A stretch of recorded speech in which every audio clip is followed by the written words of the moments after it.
E Mola unisaidie, ninateseka sana inayoyapitia,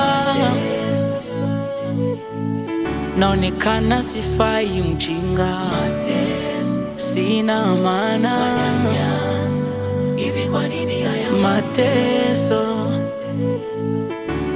Nilivyozaliwa ndivyo walivyozaliwa, jina langu limechukua uhalisia. Maisha yangu yamekuwa yenye matatizo, manyanyaso, kilio, kuonewa. E Mola unisaidie, ninateseka sana inayoyapitia.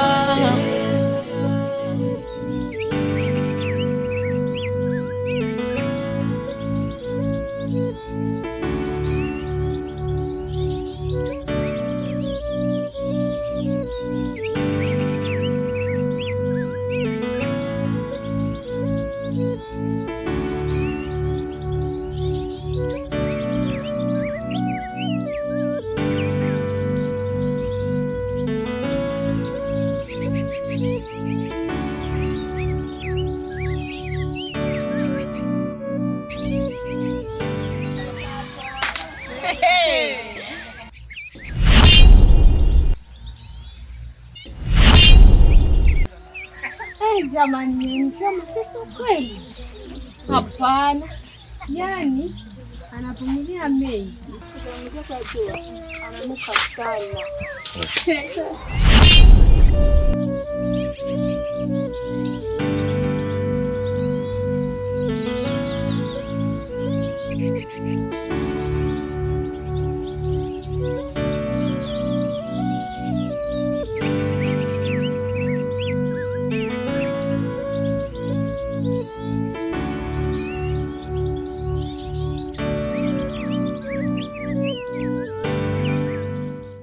Mateso, unajua sasa hivi hali imekuwa kitofauti sana kwa kiasi kikubwa, hata nashindwa kuelewa. Ni kweli, unajua kadri jua linavyowaka na kuchoma mwili, sio tu mwili mwanangu, hadi kwenye maisha, yaani maisha kabisa yanakuwa yaeleweki. Alafu kizingatia jinsi mambo yanavyobadilika, ndio maisha yanazidi kuwa magumu. Yaani magumu kabisa, hususan kwa nyinyi watu ambao mna familia, nyinyi ambao mna watu wanaowategemea kuliko hata sisi vijana. Mateso, unajua najiuliza maswali mengi sana. Nini tufanye tuweze kujikwamua kimaisha? Unajua kitu mdogo wangu, maisha haya yana ujanja, na Mungu akitaka kutoa riziki kwa mtu huwa haombi shauri kwa mtu yeyote yule. Kumbe sasa mimi ninachokiona tu ni kwamba tuzidi kuomba Mungu na huko tukitafuta, labda riziki zetu zitakuja kufikia mlangoni. Alafu kuna kitu ulichokizungumzia, kitu cha kuoa. Ngoja nikwambie kitu. Unajua kama usije kuogopa kuoa eti kisa hali ya maisha, mwanangu, ndoa ni baraka. Hata mtapitia changamoto kiasi gani, lakini kuna siku tu Mungu atawafuta machozi. Mateso, kusema kweli unanifunza kitu kikubwa sana, na hapa ndipo unapoelewa ya kwamba maisha ni safari ambayo dereva yake ni wewe mwenyewe. Niseme asante sana kwa ushauri wako, na nitafanyia kazi hilo. Lakini vipi shemeji kule, anasemaje? Shemeji yako yuko salama, si unajua tena bado tunapambana kuweka mambo sawa. Lakini kitu kikubwa ambacho cha kuzingatia mdogo wangu, tusingoji viongozi wetu wa kijiji labda waweze kuleta miradi. Hata sisi wenyewe tunaangalia ile miradi ambayo tunataka tukaifanya ili labda kuleta maendeleo kwenye kijiji chetu na tukaamsha vijana. Wazo nzuri sana hilo Mateso. Lakini shida ni nani atakayejitolea kuwaunga mkono? Asiwe kijana huko hapo mwanangu. Mateso. Wewe unaleta. Haya bwana. Haya kaka. Salamu kwa shemeji. Zimefika. Haya. Inshallah.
Habari yako Sofia wangu? Salama kipenzi, vipi na wewe? Mi niko sawa. Alafu unajua nilikuwa nataka nije kwa sababu nimeona umekawia hapa, nilikuwa nataka nioshe vyombo alafu nikukute huko. Asa umekuja muda mzuri. Foleni ndugu yangu ndio imesababisha na kawa. Niambie kwanza, mpaka hivi hakuna chochote kimebadilika? Kiukweli Sophie, najitahidi kuomba na kufunga, lakini hamna chochote ambacho nachokiona. Najitahidi kadri ya uwezo wangu, lakini sioni njia yoyote. Sijui nifanyeje. Dina, niambilishe ukweli kwanza. Ulifanya jinsi nilikwambia? Ina maana uniamini? Nimefanya, nikafanya tena. Najitahidi kupambania ndoa yangu, lakini mambo sioni mwelekeo. Hakuna mwanamke ambaye anapenda kuona ndoa yake inaharibikiwa. Mimi naumia na nimechoka. Dina, tulia, okay? Kama tumejaribu plani ya kwanza ikafeli, acha tutafute ingine mbinu ya kumtuliza huyo mwanaume atulie, okay? Hatuwezi tukafeli kamwe. Nipo na wewe bega kwa bega. Ndoa yako haiwezi kuvunjika. Sawa? Sawa. Nashukuru sana kwa msaada wako. Usijali. Mara hii asiposhikwa atashikika. Karibu sana Linda. Asante. Na nafurahi sana kwa kuitika wito wangu, kwa maana nilikuwa na hofu sana, sikuwa najua kwamba utakuja. Kweli. Yeah. Kama jinsi nilivyokuambia, mimi naitwa Barnaba. Mimi ni mtu maarufu sana katika kijiji hiki. Na ninaheshimika sana na heshima zangu, kwa maana mimi ni mtu mwenye pesa zake. Nina mashamba, nina kila kitu kwenye kijiji hiki. Kwa hiyo kutokana na vile nilivyo mimi, siwezi shindwa kumiliki watoto wazuri kama nyinyi. Na ndio maana nilivyokuona tuko mara ya kwanza, nilitamani kukaa na wewe tuweze kuzungumza kwa urefu zaidi. Hata mimi pia nimefurahi kufahamu Barnaba. Lakini sijajua ni ana mazungumzo nitia hapa. Kwa sababu mimi mama kweli ni mkali sana. Linda, unajua wewe ni mwanamke mrembo sana na una sifa zote za kike. So, kiufupi mimi nimekuita hapa ili nikwambie kilichokuwa moyoni mwangu. Kiufupi ni kwamba mimi nakupenda sana Linda. Barnaba, mimi naogopa. Hilo mimi nishajisikia sana. Na siwezi kuamini moja kwa moja kwa kweli unanipenda. Mrembo, kwani unaogopa nini? Niko hapa kwa ajili yako. Nitakupa maisha mazuri, utakula vizuri, utavaa vizuri, utalala vizuri. Mrembo, nikubalie tu enjoy maisha. Sawa Barnaba, nimekuelewa. Na huwa napenda mwanaume kunihudumia, wa kunijali, shida zangu zote. Yaani kiufupi sitaki kupitia zile shida dongo kama wewe ukiwepo. Mrembo, kuhusu hilo wala tusijali. Hilo sio tatizo kwangu.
Kwani kulikoni, mbona unalia?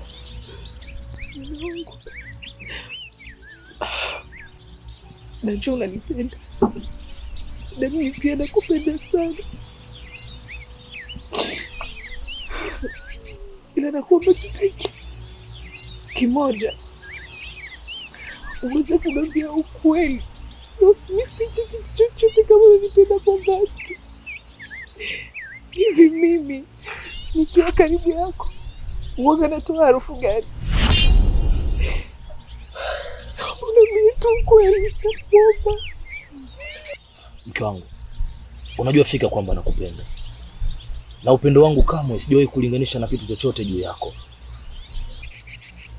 Mara ngapi nakwambia mke wangu ya kwamba mimi ni wako na wewe ni wa kwangu pekee. Wanakijiji wote hao wanakuonea wivu tu, na sijawahi kusikia harufu nzuri zaidi ya harufu inayotoka kwako wewe, sana kabisa kuliko harufu zote zile ambazo nimeshagawahi kuzisikia. Naomba uniamini. Unajua unanipendelea tu, unanipendelea tu, kweli.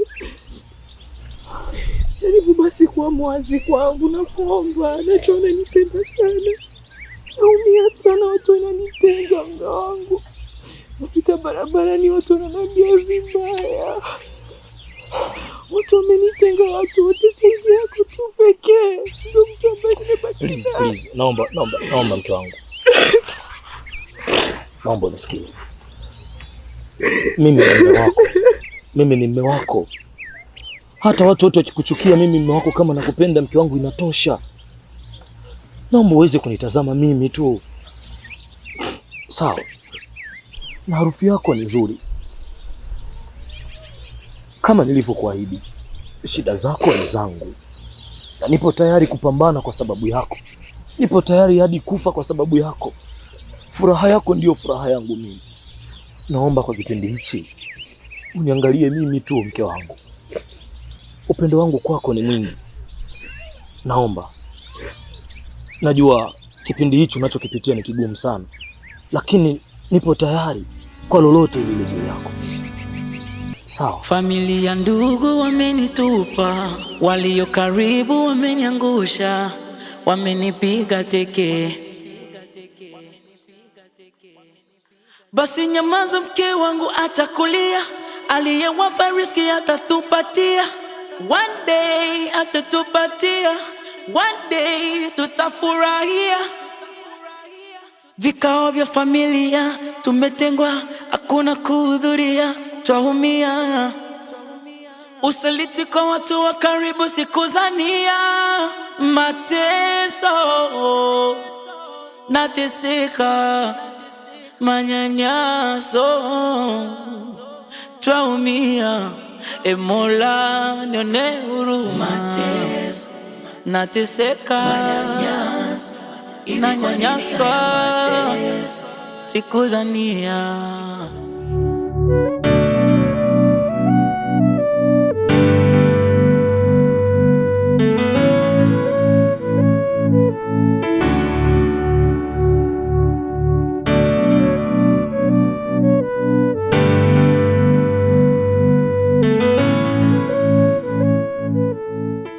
Lina mpenzi wangu,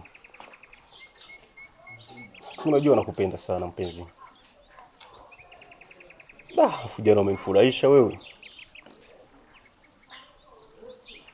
Si unajua ndio kila kitu kwangu.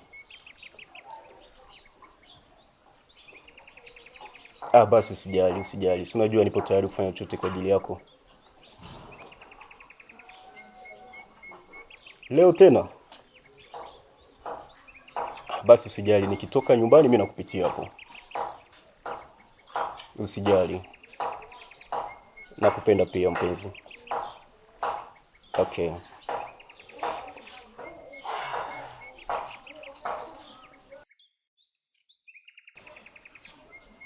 Mume wangu, ulioyaongea yote nimesikia.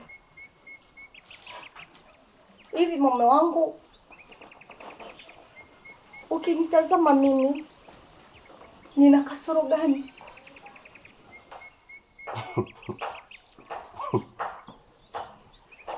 Kwa hiyo unataka kuniambia kwamba uzijui kasoro zako? Uzijui kasoro zako? Hivi nikuulize, wewe una mafaa gani kwenye nyumba yangu? Una mafaa gani katika hii nyumba? Sijakuleta kwenye nyumba hii uje kuwa maua, uje kuwa mapambo kwenye nyumba yangu.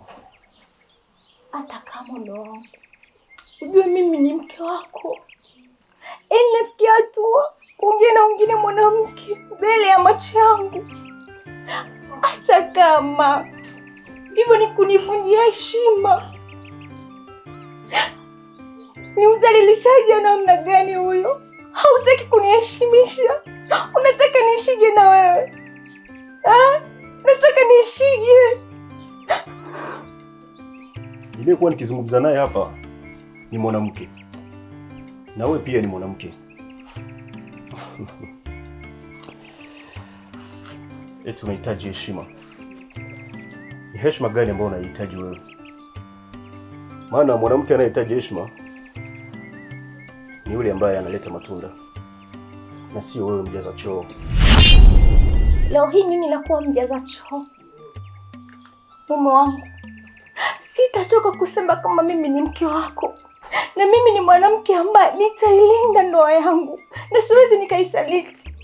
Lakini kama wewe ni mwanaume mwenye akili, ungekaa ukatafakari kipi ambacho kinasababisha haya yote, na sio kuniambia maneno machafu kama hayo. Enzi za kutafakari tuliziachia wakoloni. Sasa hivi mwanamke unatakiwa uchangamke, na sio hivyo ulivyo wewe. Mume wangu, siku zote mwanamke huwa ni mvumilivu, lakini akichoka anaonesha uhalisia wake wa ndani. Sio kama mimi nashindwa kufanya yale unayofanya. Namwachia Mungu ndiye atanipigania, na iko siku utakuja kujutia yale unayofanya. Hata hivyo Mungu ana kazi. Aache kuwasaidia wagonjwa wote hospitali huko, aje hapa kusaidie wewe.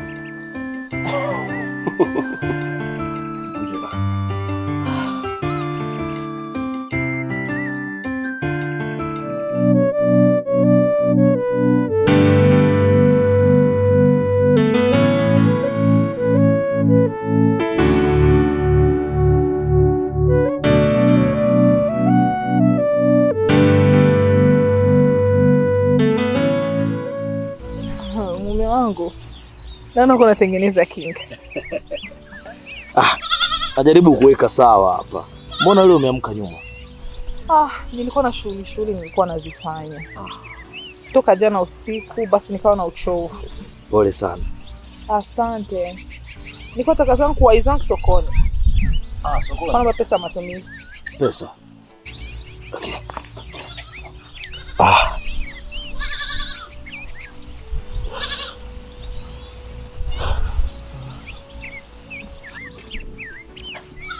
Hivi ndani sipata hela. Sasa pesa gani unanipa kwenda sokoni lakini mume wangu?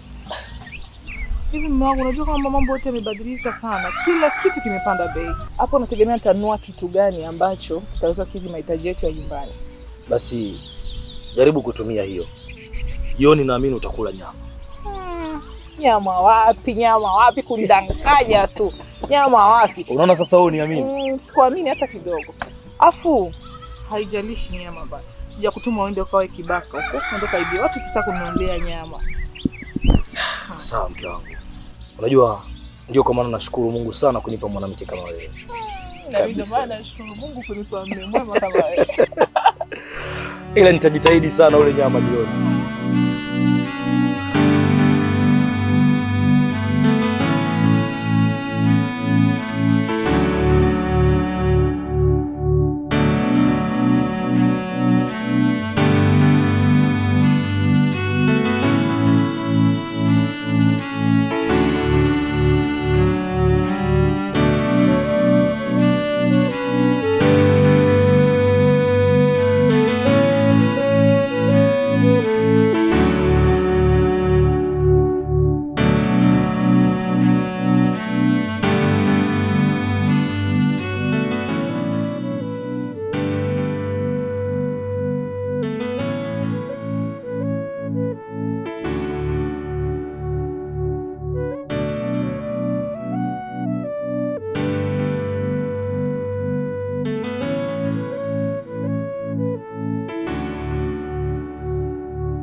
Hapa ndipo kwa Mateso, ila naona hayupo.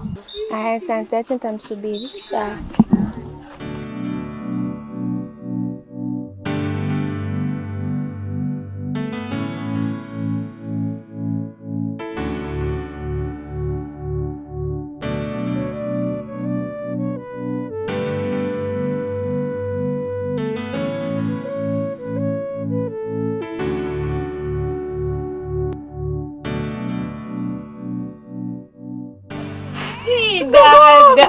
Jamani, karibu.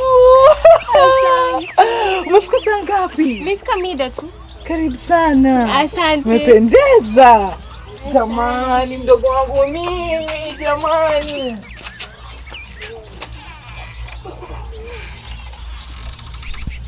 Jamani, mdogo wangu. Karibu. Asante.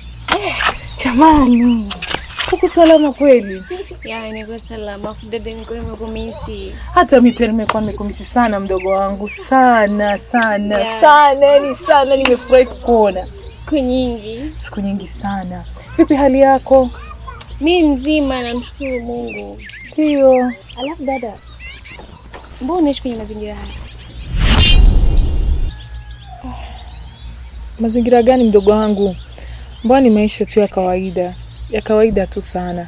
Unajua nikwambie kitu mdogo wangu, kwenye maisha ni kuridhika, na ukikuwa tu na mtu ambaye anayekupenda basi umemaliza kila kitu. Mimi ni mazingira ambayo nayapenda sana kuliko kila kitu. Haya. Alafu mbona kama kuna harufu fulani hivi?